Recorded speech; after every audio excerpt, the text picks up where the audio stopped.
El trauma abierto, las heridas por arma blanca constituyen el 30%. Sin embargo, las proyectiles de arma de fuego representan el 70%. Nosotros estamos, mi generación está viendo ese cambio tremendo que se está viendo digamos, en la violencia en las ciudades. No estamos hablando de violencia y conflicto armado, sino de violencia civil, donde vemos que cada día las heridas por arma de fuego son mayores. Sin embargo, estas heridas de armas por armas de fuego mayores hemos desarrollado o hemos, digamos, acoplado la práctica que se daba en Medellín, Colombia, y que se da mucho en Venezuela, ¿no? Que es ahora el de disparar a la cabeza. Vemos que la mayor parte de las heridas por arma de fuego son disparar a la cabeza. O sea, no es como antes que era como en Cali. En Cali disparaban al tórax, disparaban al abdomen, pero estamos asumiendo las costumbres venezolanas, que es la de disparar directo a matar, que es disparar a la cabeza. Por eso cuando nosotros nos íbamos a entrenar en trauma, no nos íbamos ni a Venezuela ni nos íbamos a Medellín, porque el disparo en la cabeza era mortal, generalmente llegaban muertos al hospital. Nos íbamos a Cali, donde obviamente el trauma torácico y trauma abdominal nos permitían hacer nuestras cirugías para salvar la vida. Muy bien. Sin embargo, cada vez es mayor las heridas por proyectil de arma de fuego. Vemos que generalmente el trauma abdominal y trauma torácico por proyectil de arma de fuego es muy frecuente en los delincuentes, porque las personas que se defienden generalmente no disparan a matar, no disparan a la cabeza, sino en su desesperación le disparan al delincuente o en el abdomen o en el tórax. Pero las víctimas de la delincuencia sí, generalmente reciben heridas por proyectil de arma de fuego en la cabeza. Muy bien. ¿Quiénes sufren traumatismo abdominal? Generalmente son personas en edad productiva, generalmente entre los 14 y 40 años de edad. ¿De acuerdo? Entre los 14 y 40 años de edad es el grupo que más está expuesto a los, digamos, a los traumatismos y por ende a los traumatismos de abdomen. Predomina en varones, son los varones los que, digamos, más se enfrentan, generalmente son los más belicosos, y las mujeres a veces es también por agresión o a veces son víctimas de alguna bala perdida. Los hombres también. Yo operaba a un profesor de la Católica que fue herido de bala en un asalto a un grifo y él estaba ahí y recibió el disparo en el abdomen. La mortalidad es del 6 al 10%, del 6 al 10% es la mortalidad de los pacientes con trauma abdominal. La mortalidad al inicio generalmente es por hemorragia, una hemorragia que a lo mejor lo exsanguinó antes de llegar al hospital o lo exsanguinó justo llegando al hospital y no pudieron hacerle maniobras de resucitación, o que falleció producto de, digamos, de una hemorragia intraoperatoria o incluso en el postoperatorio. Entonces la hemorragia generalmente causa la muerte en las primeras 48 horas. Algunas veces sigue sangrando, pasa el shock trauma y sigue sangrando, la hemorragia es incoercible y realmente el paciente puede fallecer. Después de las 48 horas, la muerte del trauma abdominal pueden ser por sepsis. Tenemos buenos antibióticos, se hace buen lavado, entonces ahora por sepsis es menos frecuente la muerte, pero también se ve, pero es menos frecuente. Generalmente la hemorragia es la principal causa de muerte. Entonces el trauma cerrado es más frecuente, ¿no? Y en el abierto, perdón, el trauma abierto en varones es más frecuente y en mujeres el trauma cerrado es más frecuente. Muy bien. Entonces ya vimos por qué. Nosotros cuando evaluamos un paciente con trauma abdominal tenemos que saber cuáles son cuando sospecho que hay un trauma abdominal. Yo sospecho que hay un trauma abdominal, tengo que ver primero de frente si la herida fue en la parte anterior del abdomen, si es lateral o si es posterior. Yo digo que todo lo que está por debajo del reborde costal y por las espinas ilíacas anterosuperiores y el pubis, todo esto es una herida abdominal, ¿no? Sea por arma blanca o sea por un proyectil de arma de fuego. Hay que tener en cuenta dos puntos importantes. El primero es que cuando uno recibe una herida por arma blanca, por ejemplo, un cuchillo, nosotros sabemos el vector. ¿Cuál es el vector que ha seguido esa arma blanca, esa herida punzopenetrante? Sin embargo, cuando es una herida de bala, el trayecto es abigarrado. Cuando cambia digamos, de densidades de tejidos, la bala puede cambiar de trayectoria. Entra piel, entra tejido celular subcutáneo, la densidad es diferente que entrar a la cavidad peritoneal y la bala puede cambiar de dirección. Atraviesa el intestino, ahí ese líquido es otra densidad y puede hacer de que la bala también se desvíe en otro sentido. Entra al aire, también las densidades hacen que la bala pueda cambiar de trayectoria. En cambio, una herida por arma blanca, nosotros sabemos cuál es el vector y si el agresor lo agredió con la derecha o con la izquierda, con la mano izquierda, nosotros sabemos más o menos la trayectoria, el vector de las heridas y qué puede estar comprometiendo. En cambio, en la herida de bala no. Nosotros tenemos que hacer una laparoscopía o una laparotomía. Laparoscopía si el paciente está hemodinámicamente estable y no hay signos mayores de irritabilidad abdominal, no hay resistencia, no hay rebote. La paratomía, si el paciente está hemodinámicamente inestable o es evidente de que tiene una peritonitis ahí, ¿no? Producto de la bala, sea por sangre, sea por contenido intestinal, etcétera, etcétera. Entonces, eso es importante saber. Entonces, en una herida de bala uno tiene que revisar todo. En cambio, en una herida punzo penetrante, uno puede seguir, más fácil revisar, porque uno puede seguir el trayecto del vector de la herida de la penetración de la herida. Hay un concepto que nosotros llamamos tóraco abdominal. O sea, en tóraco abdominal es una parte del tórax y del abdomen que puede lesionar los dos, tanto tórax como abdomen. ¿Y eso es producto de qué? Del diafragma. No sabemos si el diafragma, en inspiración, el diafragma baja y en expiración, el diafragma sube.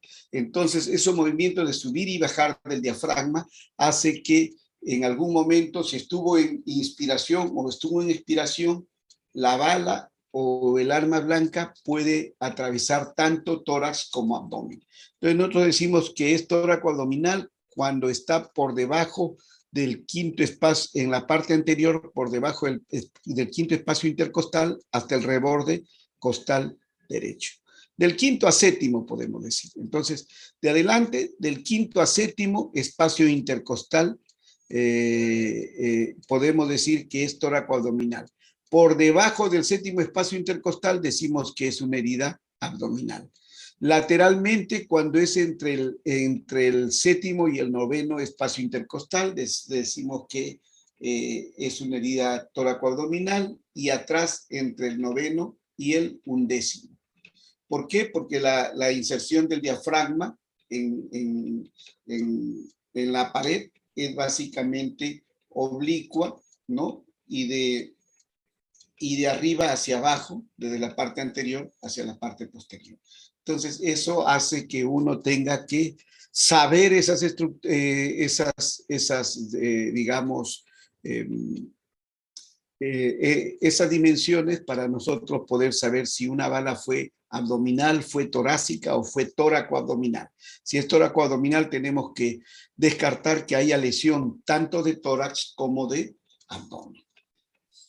Esto es más o menos para que ustedes tengan la anatomía interna. Si yo tengo una herida por arma blanca y me atraviesen el hipocondrio derecho, yo sé que me puede lesionar el hígado, la vesícula biliar, y si es muy profunda me puede lesionar incluso la vena cava retrohepática. Entonces, según la localización, ustedes ya saben, según los cuadrantes, ustedes pueden sospechar qué lesiones puede estar. Si es una bala, ya les dije, puede lesionar cualquier parte de la cavidad abdominal, porque de acuerdo a la densidad de los tejidos, puede cambiar su trayecto. Entonces, la clasificación de trauma abdominal, contuso y penetrante, es una clasificación bastante genérica. Entonces, por ejemplo, el chofer que no usa cinturón de seguridad puede lesionarse el hígado, puede lesionarse el vaso. Hemos visto desgarro del intestino o del meso del intestino, incluso traumatismo de páncreas producto del impacto del timón del carro. Por eso es importante siempre el uso del cinturón de seguridad, ¿no? En contuso también por desaceleración puede rasgarse los vasos del vaso, los vasos del vaso, los vasos con B chica del vaso con B grande se pueden desgarrar y producir hemorragia. Incluso puede haber también compromiso del mismo parénquima esplénico, ¿no? Muy bien, se pueden desgarrar también los ligamentos, etcétera, etcétera. En cambio, el trauma penetrante puede ser cortopunzante, que es cortopunzante, que está dado generalmente por armas, por el cuchillo, y las de armas cortas, que están dados por pistolas, por revólveres, y las de carga múltiple, que están dados generalmente, ustedes saben, las escopetas de perdigones, que vemos que causan muerte. Hubieron 2 jóvenes que murieron el año pasado producto de heridas por perdigones. Y las balas de alta velocidad. Las balas de alta velocidad, que generalmente son más de 500 metros por segundo, que lo dan los fusiles. En cambio, las armas cortas, su velocidad es menor, son proyectiles de baja velocidad, ¿de acuerdo? Acuérdense que ¿quién produce más daño? ¿La velocidad o la masa? ¿Ah? La velocidad, doctor. La velocidad, porque acuérdense que energía es igual a masa por velocidad al cuadrado sobre 2. Entonces, la velocidad está elevado al cuadrado. Entonces, es más importante la velocidad que la masa. Por eso es que una bala de un fusil me puede matar con mayor frecuencia que si un tico me atropella, ¿no? Porque obviamente la bala del fusil es de alta velocidad y realmente produce mayor daño. En cambio, el tico es de menos velocidad, tiene menos velocidad, a pesar de que tiene más masa, me va a producir, yo voy a absorber menos energía del tico que de la bala de un fusil. ¿Está quedando todo claro? ¿Sí? ¿Sí? Sí, doctor. Si no queda claro, me avisa.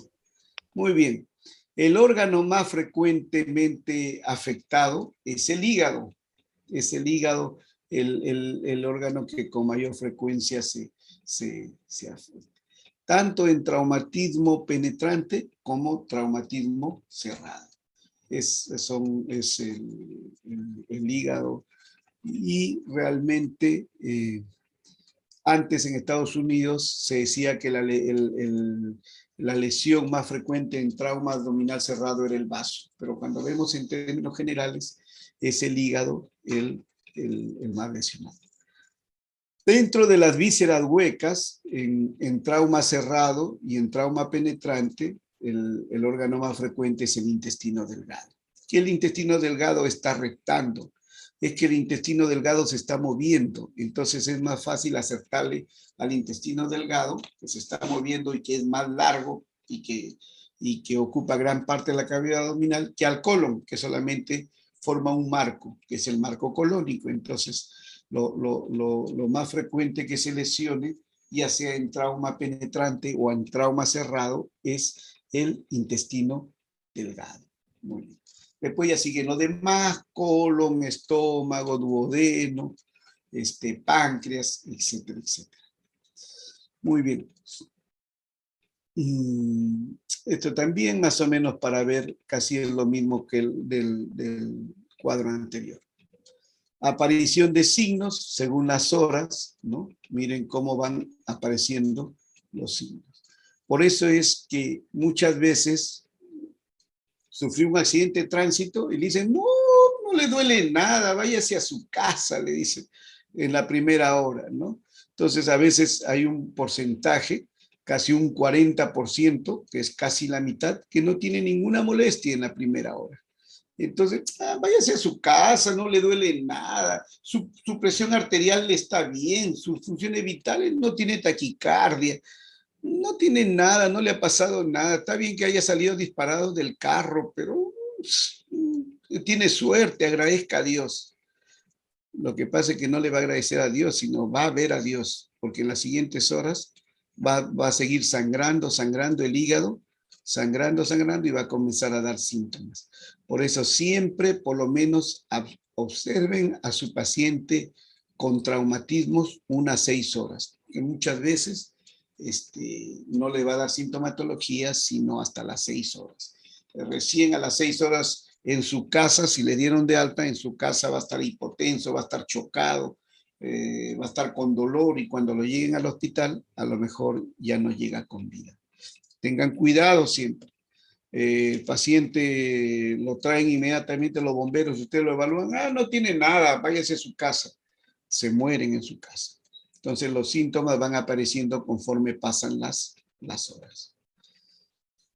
Muy bien, traumatismo penetrante y cerrado. Las laparotomías en traumatismos, la mayor parte de la laparotomía se realizaron en trauma penetrante y menos porcentaje en trauma cerrado. El trauma cerrado muchas veces es un manejo conservador, si el paciente está hemodinámicamente estable y queda en observación, obviamente. No es que conservador y lo mando a su casa, no.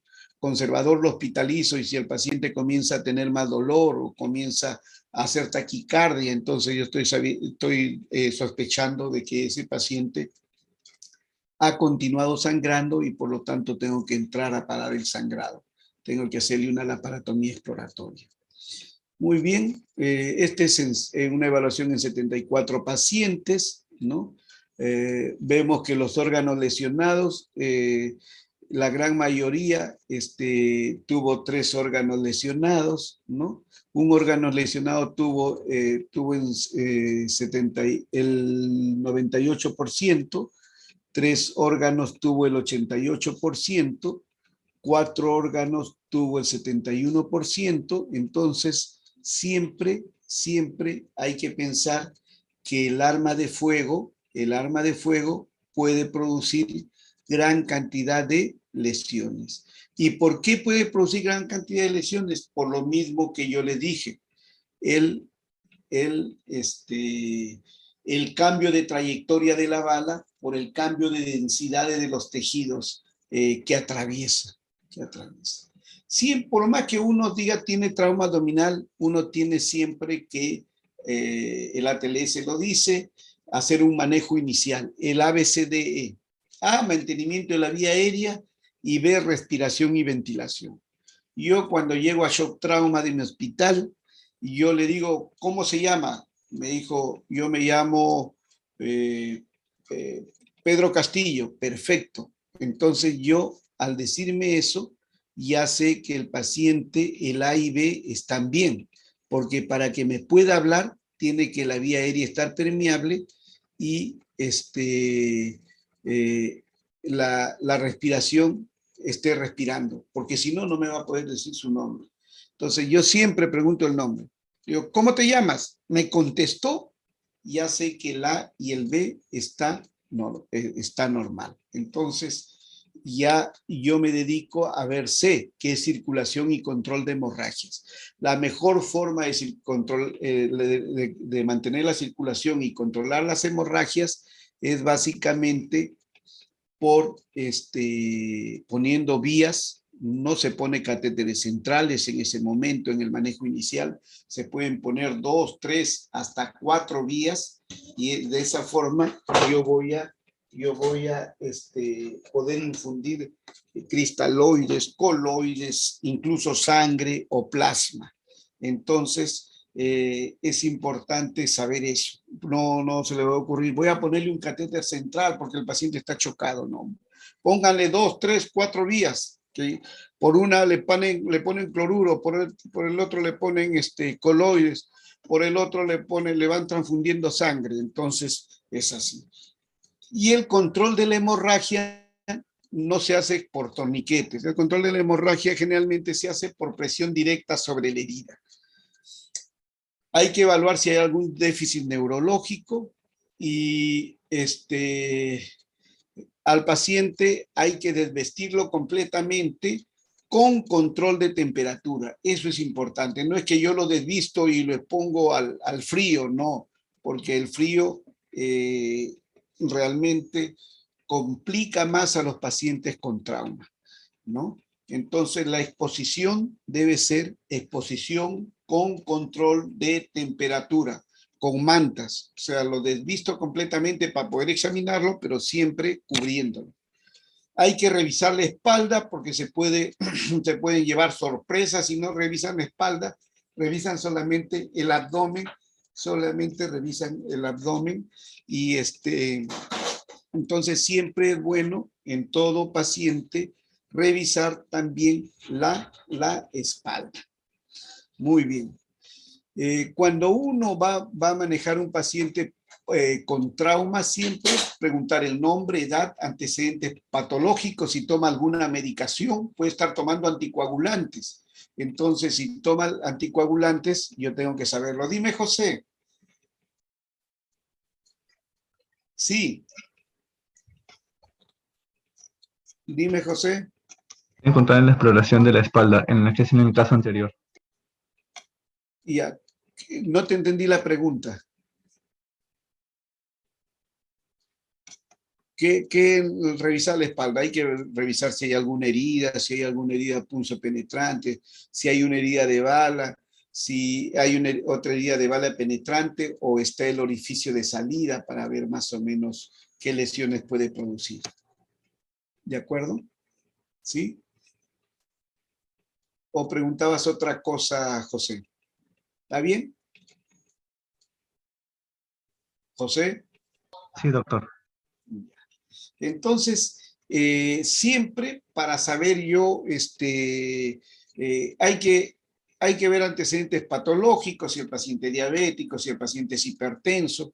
Un paciente pues hipertenso que me lleva, que no toma su medicación y que me llega con una presión de 100/60, para mí está chocado probablemente porque él maneja presiones mucho más altas, ¿no? En cambio, 100/60 lo tiene cualquiera de ustedes, ¿no? Su presión ya es normal y no hay sangrado.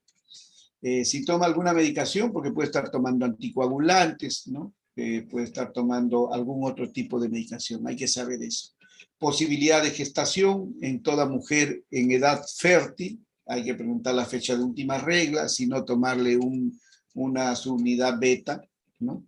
De gonadotrofina coriónica en toda mujer en edad fértil. A qué hora comió las últimas comidas, porque puede vomitar y aspirarse, ingesta de alcohol y drogas que pueden producir depresión del sistema neurológico, ¿no? Y mecanismo del trauma, el mecanismo del trauma y el tiempo que ha transcurrido, ¿no? ¿A qué hora fue? han llegado en 1 hora, en 2 horas. Acuérdense que la regla de oro en trauma es la primera hora del paciente que ha sufrido esta patología. Es importante saber si era peatón, si fue atropellado o fue un ocupante. Si salió despedido del vehículo o no, porque si salió despedido del vehículo es probablemente que sea un politraumatizado, tenga mucho más lesiones de lo que nosotros estamos sospechando. Si se chocó con otro automóvil o se chocó con un camión. Si dentro del carro hubo algún fallecido, porque si hubo un fallecido, obviamente eso significa que la energía que asimilaron durante el traumatismo fue alto. Para que haya un fallecido, obviamente deben haber recibido un traumatismo muy importante. Entonces, todas esas preguntas tienen que hacer ustedes, tienen que hacerse y hacerle a quien trae a nuestros pacientes, ¿no? Al bombero o al policía, quien los traiga, al familiar, hay que preguntarle qué pasó, si fue atropellado, si estaba dentro del carro, si hubiera un muerto dentro del carro, si el impacto del vehículo que chocó fue por su puerta o fue por la puerta contralateral, si salió despedido del vehículo o no. Todas esas cosas tienen ustedes que preguntar para saber más o menos la gravedad a la que se están enfrentando con su paciente. Muy bien. Siempre inspeccionar. Hay que ver si el paciente su amplexación, su respiración es normal o si tiene una respiración paradójica producto de un tórax inestable. A la auscultación, si el murmullo pasa vesicular en ambos campos pulmonares, si el ruido cardíaco es normal o está haciendo un taponamiento cardíaco producto de un traumatismo tóraco-abdominal. En el abdomen, la percusión, percutir, ¿no? Palpar, pero primero es auscultar el abdomen. Acuérdense siempre, en el abdomen primero se ausculta, después se percute, después se palpa. Muy bien. Percutir para ver si hay timpanismo, ¿no? Porque si hay una perforación de víscera hueca puede haber timpanismo. Palpación para ver si hay dolor, si hay rebote, ¿no? Producto de una perforación de víscera hueca o producto de sangre, porque la sangre también puede irritar, la orina también puede irritar, la bilis también puede irritar el peritoneo y producir dolor abdominal importante. Muy bien. Estas son las pérdidas estimadas de sangre, que son las mismas que lo vimos en la clase anterior, entonces no voy a seguir o voy a volver a repasar lo que ya lo discutimos la clase anterior, ¿de acuerdo? Los diferentes grados de pérdida de sangre o en todo paciente con trauma, ¿no? Muy bien. De esto viene pregunta de examen, no se olviden.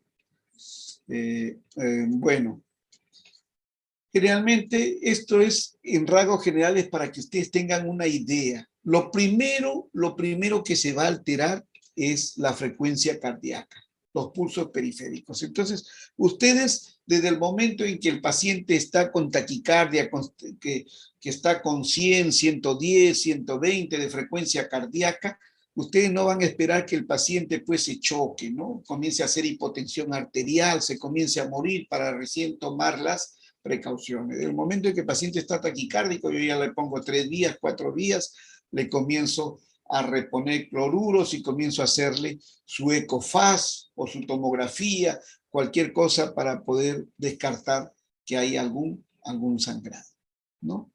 Entonces no vamos a esperar que el paciente esté comatoso, pálido, frío, se esté muriendo para recién actuar. Tenemos que actuar aquí, en la primera fase, cuando el paciente ha perdido menos del 30% de sangre y la única alteración hemodinámica es la taquicardia, porque su presión arterial está normal, pero sin embargo el paciente ya está ansioso, está irritable, está confuso, está frío, ¿no? El gasto cardíaco está en el límite. Todavía si le ponen una sonda Foley todavía puede estar orinando, pero está en el límite. En cambio, en la pérdida moderada ya está haciendo oliguria y prácticamente cuando hay mayor de 45% hay vasoconstricción a nivel renal y prácticamente el paciente llega o va hacia la anuria. Muy bien. Muy bien. Esto más o menos es en niños, en lactantes, en niños preescolar, escolar y adolescente. Esto es, quiero que lo revisen de todas maneras en niños para, sobre todo siempre, lo primero que se altera es la frecuencia cardíaca. Estos son los valores prácticamente normales, ¿de acuerdo? Normales. Entonces, si yo sé los valores normales, voy a poder saber cuándo están alterados. Muy bien. ¿Qué es lo que yo voy a pedir en un paciente con traumatismo abdominal? El paciente me llega a shock trauma, entonces yo pido que mientras le van tomando su hemograma, mientras le van tomando su hematocrito, mientras le van tomando su hemoglobina y grupo sanguíneo y RH ante la posibilidad de que yo necesite transfundirlo, ¿verdad? Entonces no van a estar, solamente le van a pedir hemograma, hemoglobina, hematocrito, y ya cuando el paciente se está chocando y hay que transfundirle recién, pedirle grupo IRH, porque eso demora. Entonces el paciente me llega a shock trauma, yo le pido todo, hemograma, hemoglobina, hematocrito, como algo automatizado prácticamente. Grupo sanguíneo, coagulación y sangría. Examen de orina para descartar que hay un traumatismo renal o ureteral, descarte de embarazo en toda mujer en edad fértil, y le pido un ecofaz. Mientras le van tomando los exámenes, viene el radiólogo con su ecógrafo y me hace un ecofaz. El eco que se hace ahí en shock trauma, no la ecografía abdominal que se hace en el consultorio de rayos X, no. El ecofaz que con su aparatito va el radiólogo, inmediatamente hace su ecografía. Entonces, el ecofaz me va a decir si hay líquido en cavidad abdominal y me dice más o menos la cantidad. El radiólogo puede más o menos cuantificar 1 litro, 2 litros. Si hay 2 litros, obviamente tengo que entrar inmediatamente. Voy pidiendo sala de operaciones, ¿no? Y ya voy pidiendo que me hagan probablemente el cruce de 2 unidades de paquetes globulares. Entonces, es útil el ecofaz. Si el ecofaz me resulta que hay poca cantidad de sangre, el paciente está hemodinámicamente estable, puedo tomarme mi tiempo, o el ecofaz sale negativo, que no hay líquido en cavidad abdominal, entonces ya lo mando a que le hagan una ecografía abdominal más reglada, con mayores, digamos, con mayor tranquilidad y detenimiento. En el ecofaz yo también pido que me vean la parte de tórax. Yo aprovecho para que me digan si hay líquido en el tórax, si hay líquido en ambos, porque acuérdense que el ecofaz me va a evaluar el espacio, el espacio de Morrison, que es el espacio entre el hígado y el riñón derecho, la celda esplénica, que es donde está el vaso, y el fondo de saco recto vesical, el fondo de saco de Douglas si es mujer, ¿no? Entonces, en estos 3 lugares generalmente ellos ven si hay líquido o no. Cuando el líquido es masivo, lo ven en toda la cavidad abdominal. Pero yo también aprovecho para que le vean si hay en el espacio pleural líquido o si hay líquido en el pericardio. Sobre todo cuando hay trauma cerrado. Cuando es trauma penetrante y es trauma abdominal puro, obviamente no. Pero si es un trauma cerrado, un paciente que puede tener también compromiso pulmonar, inmediatamente el ecofaz que me diga si hay líquido o no. Muy bien. Se le puede pedir entonces si está hemodinámicamente estable, no hay mayores problemas, le podemos pedir una radiografía de tórax, incluso una tomografía. El lavado peritoneal diagnóstico ya está en desuso, eso lo usaba yo hace 25 años cuando era residente del primer año de cirugía general, y el paciente me venía y en esa época no había ecografía, no había tomografía, no soy tan viejo, pero ya había tomografía, pero no en nuestros hospitales, sino solamente en la práctica privada. Entonces, es obvio que no íbamos a llevarlo hasta la clínica que le tomen una tomografía. No es como ahora que en nuestros hospitales ya tenemos tomógrafos. Entonces, lo que nos quedaba era hacerle un lavado peritoneal diagnóstico. Entonces, pero es un procedimiento invasivo, traumático, entonces mejor que ahora podamos contar con ecografías y tomografías. Muy bien, este es el hígado, este es el riñón derecho, este es el espacio de Morrison. Esto oscuro acá me dice que hay líquido en el espacio de Morrison, ¿no? En el espacio hepatorrenal derecho. Bueno, ese es espacio hepatorrenal. No necesita decir derecho porque obviamente solamente en el derecho se da este espacio, no en el izquierdo. Muy bien. Esto es un neumoperitoneo. El neumoperitoneo siempre se ve en el lado derecho.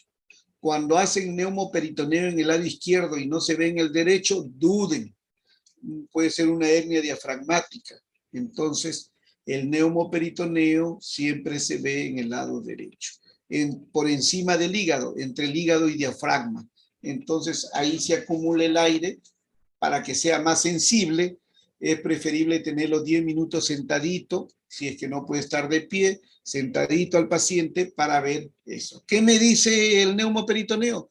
Que hay una perforación de víscera hueca, sea duodeno, sea estómago, sea intestino delgado, sea colon, hay perforación de víscera hueca. Muy bien, ese es el neumoperitoneo, que se ve en la radiografía de tórax, ¿de acuerdo?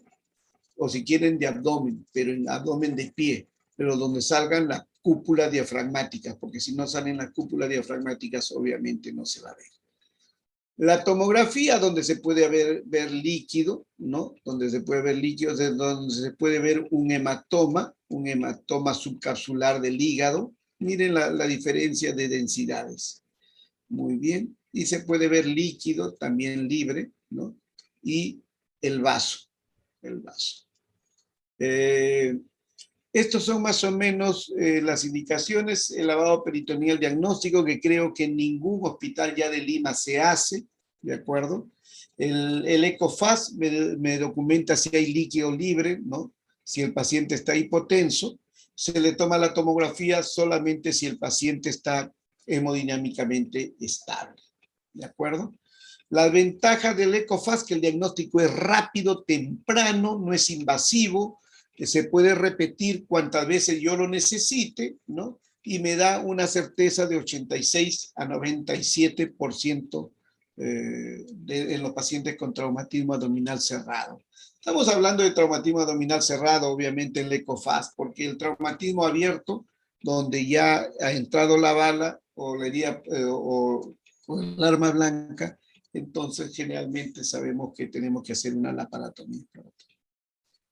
Se maneja también, en arma blanca se maneja un poquito conservador, se puede hacer ecografías y hacerle un seguimiento, porque muchas veces sí entra cavidad, pero no lesiona ningún órgano, ¿no? Muy bien.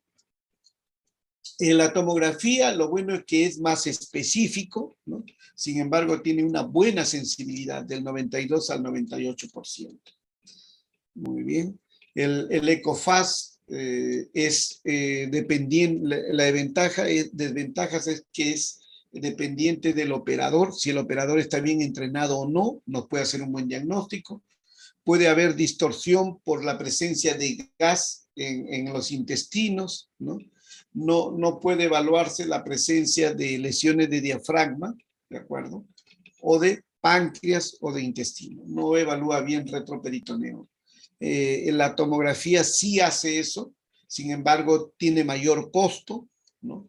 No detecta lesiones de diafragma, la tomografía de intestino, y en algunos casos el páncreas sí lo detecta bastante bien. La diferencia es que en la tomografía hay que llevarlo hasta la oficina del tomógrafo para que le puedan realizar el procedimiento. Más o menos estos son para ver las diferencias. La peritoneal diagnóstico ni lo nombro porque ya ha pasado a la historia. Muy bien. Mm, Esto más o menos para ver por qué lesiones puede producir, ¿no? Obviamente el cinturón del abdomen es cierto que puede producir algunas lesiones, sin embargo, ¿no? Sin embargo, los cinturones han salvado muchas vidas, han impedido que los pacientes salgan despedidos del vehículo y eso obviamente produce mayor lesión. Las bolsas de aire son importantes, por eso los niños no deben irse en los asientos anteriores porque las bolsas de aire les puede obstruir las vías aéreas en el momento que salen y lesionar o comprometer gravemente el estado de los niños. Entonces los niños nunca deben ir en la parte anterior de los vehículos, siempre en la parte posterior. También esto de acá, para saber en gestantes, alguna vez hemos entrado a operar gestantes con herida de bala, cuando yo he sido R3, entré a operar una gestante que había recibido una herida de bala, había penetrado, entramos, abrimos el útero, como si fuera una cesárea para evaluar el niño, encontramos sangre dentro del abdomen, y el niño había fallecido porque la bala le había atravesado la cabecita. Entonces, hay que saber más o menos esto. ¿Cuál es la altura aproximada a las 12, 16, 24, 32, 36 semanas, que es prácticamente está en la apófisis sifoides el útero, para saber más o menos las lesiones que puede haber en la gestante? En la gestante. Muy bien. El trauma fetal, ya lo vimos, ¿no? Cuanto más grande es el niño, la posibilidad de que en el traumatismo abdominal le pueda afectar al feto es más alto que cuando está en el primer trimestre. Muy bien. Más grande el feto, más posibilidad de que se pueda comprometer durante un trauma. Esto para que vean que en el retroperitoneo también definimos. Este es zona 1, este es zona 2 y este es zona 3. Zona 1 están los grandes vasos, la vena cava y la aorta, ¿no? Son los uréteres, lo que está por dentro de los uréteres es zona 1, por fuera son zona 2 y por debajo de la espina ciliaca anterosuperior son zona 3. En zona 2 están los vasos renales, entonces de retroperitoneo, estamos hablando solo de retroperitoneo. Cuando hay una herida acá en la zona 1 siempre la exploramos porque puede estar lesionado o la aorta o la vena cava.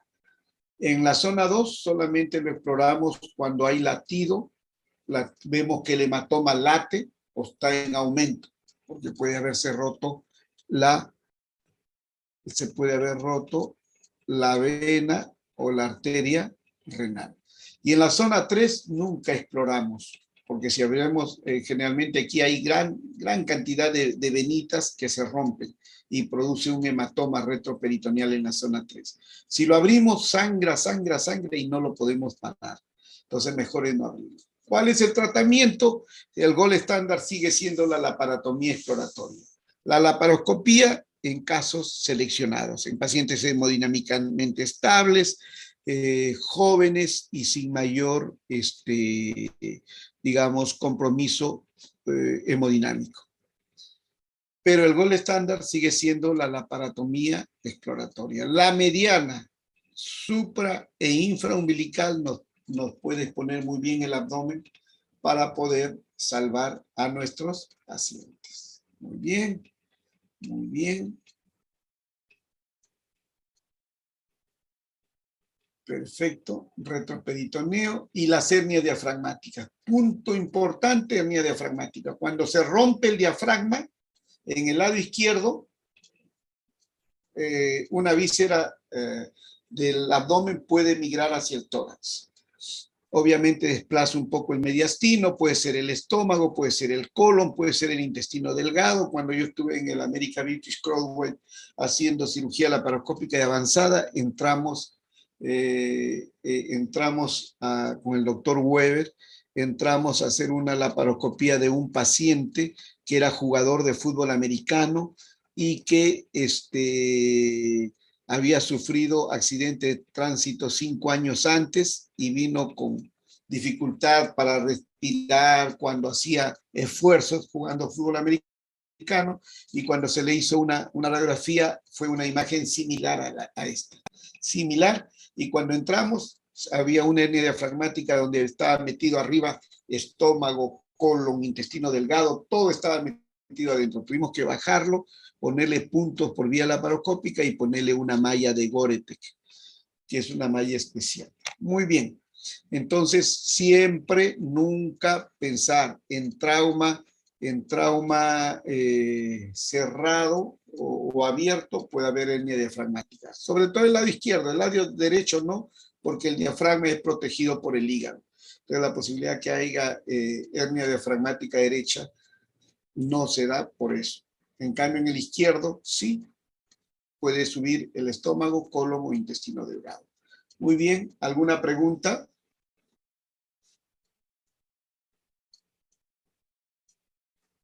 ¿Alguna pregunta?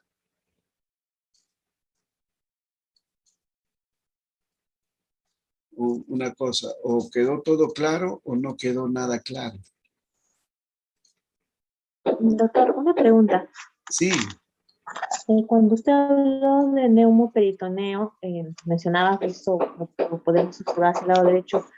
¿Cómo lo podríamos discernir la perforación de víscera hueca que se evidencia con un neumoperitoneo de, por ejemplo, el contenido gástrico que de repente... Porque en el lado derecho no hay contenido gástrico.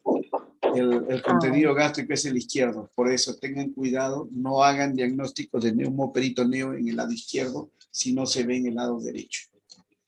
Porque en el lado izquierdo es fácil confundirse con el estómago. Entonces, siempre cuando digan neumoperitoneo es porque lo vieron sobre el hígado. ¿De acuerdo? Si lo ven en el lado, solo en el lado izquierdo, tienen que pensar que puede ser estómago. ¿Ya? Muy bien. Vamos a continuar porque siempre estamos retrasados. Entonces, vamos a... Doctor, una pregunta. Sí. Doctor, el gold estándar, entonces, para pacientes con trauma abdominal, ¿cuál sería? Porque yo estaba leyendo... Sí. Yo estaba leyendo y el gold estándar decía en la literatura que era pues la tomografía axial computarizada. Pero también hablaba de ecografía y todo eso. Sí. ¿De qué? ¿Hablaba de qué? También de la ecografía, ¿no? Pero decía que el gold estándar era eso, era la tomografía. Claro, el gold estándar porque es más sensible y más específico, ¿no? Ese es el gold estándar. Pero si tú tienes un paciente hemodinámicamente inestable, no vas a esperar a hacerle una tomografía, ¿no? Ese es para los pacientes que están hemodinámicamente estables. En un paciente que está en trauma shock hemodinámicamente inestable, el gold estándar sería el ECOFAS, ¿no? El ECOFAS. Pero en términos generales, cuando tú ves desde la parte teórica, en la tomografía le dicen gold estándar. ¿Por qué?